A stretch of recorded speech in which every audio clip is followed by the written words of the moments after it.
At least for a minute or two, I haven't even discussed it. At least for me, obviously Tiger and Rory and the Bay Hill, and I'll throw a little Federer in here on the back end. That was listen, Tiger. If you're a Tiger based on his 4 or 5 tournaments that he played, San Diego made the cut, finished 23rd.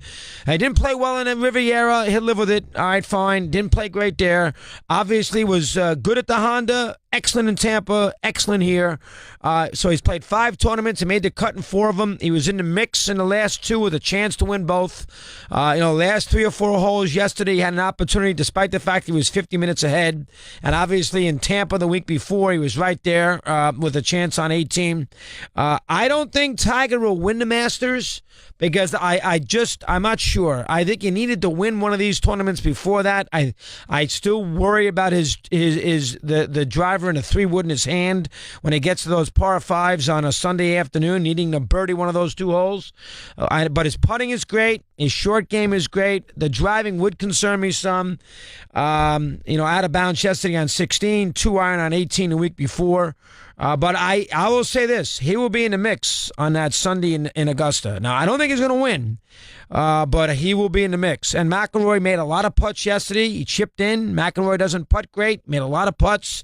He needed to win in the worst way. He moans and groans too much about the American sport crowd. Why don't you just pipe down and play? I mean, he's always saying something. He said, Tiger, how's he put up with it? I get a headache. And then he talked about the alcohol this weekend at Orlando. And everything. He wished Rory, nobody wants to just play. That's what I want Rory to do. And Rory has never won a Masters. He has he's been spooked by that tournament a little bit since the 80 on the Sunday a few years ago, and the terrible back 9. But that will be a hell of a tournament. Dustin Johnson, Thomas, Spieth, Day, Phil, Tiger. McIlroy, Stenson. Stenson had a bad day yesterday, didn't play well, but that will be a tremendous event in 2.5 weeks. That will be one of the most anticipated Masters in our lifetime because Tiger's in the mix. Phil has played well. For the golf fan, Phil. For the average fan, Tiger. And then everybody else in between. That is a tremendous event. That would be a great 4 days. That's just all there is to it. And it starts 2 weeks from Thursday. That would be a big deal here. That's the first thing. Second thing is, it was the best I don't expect many people to have seen it, but it was the best men's match in the year in tennis. Del Potro saved 3 match points and ended up winning in the 3rd set tiebreaker. Federer had saved a match point in the 2nd set and got back. Anytime that both players have to save a match point, you got a great final. And that's what happened yesterday. Fed played a very poor tiebreaker. He had 2 doubles in a tiebreaker. He was trying to win that Indian Wells for the 6th time. It's only the first time that Del Potro has ever won one of these second-tier events where it's below a major but above everything else. First time ever. And it's funny, too, Del Potro is now 4-2 ahead of Federer in finals, which is interesting. They played 6 times in finals, and Del Potro's beaten him 4-6, which people do not realize. Del Potro is a great player when he's in the mix and he's healthy, and when he's not tired. Physically, he can lose it. When he's a great player, because he can overpower you. He can overpower you with a big serve, and he can overpower you with a big forehand. So from that perspective, he can be a very dominant player, and he can be, he's a top 3-4 player in the world. That's all there is to it. When he's on his game and he's healthy.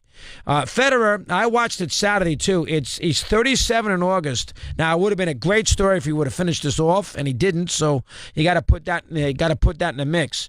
But boy, I'll tell you, he played back-to-back 3-set wars. He got through the semifinal in 3 sets.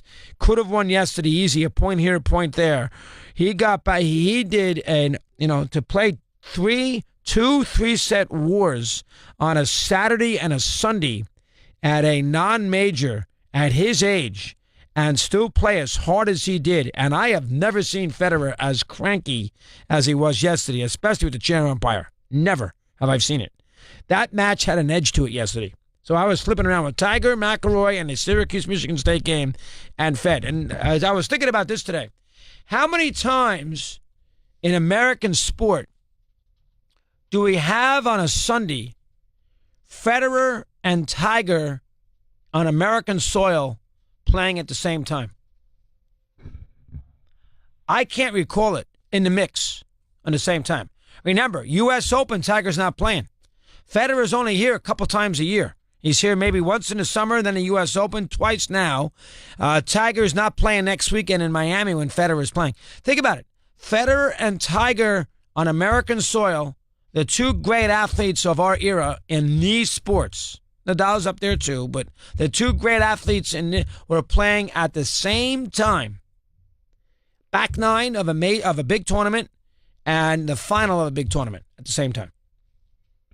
On television. 17 in front of the hour, we continue. Mad Dog on Lane.